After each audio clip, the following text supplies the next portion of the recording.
Evelin, esimene saade on tehtud, juhitud. Mis tunne on pärast seda? Oi, ma armastan teatritööd. On põhiline tunne.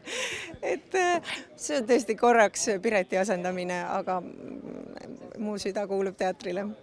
Milliseid nõuandeid andis Piret sulle üldse? Küsisid sa talt nõu, sest kui ma õigesti mäletan, ei ole sa päris tükk aega ühtegi saadet ise juhtinud. Ma ei ole 13 aastat saadet juhtinud. Ei, ma muidugi küsisin, aga Piret ütles eelkõige, et ole sina ise. Seda ma püüdsin teha.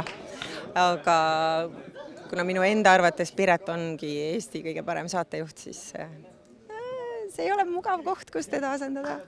Kas nõunikutool on palju parem koht, kus olla?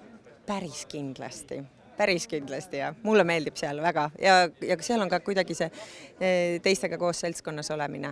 Aga kui inimene ennast ebamugavustsooni ei tõsta, siis ta ka ei arene, nii et võib olla ju arenemise eest tänulik elule.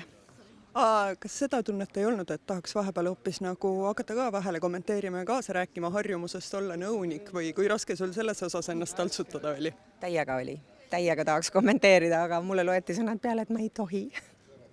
Aga su kahe kõrva vahel, kas sa ise ikka ka mõtlesid kogu aeg kaasa ja said kohe aru, et tegu on teesklejaga? Ma mõtlesin kaasa, aga ma pidasin näitlejat ikkagi,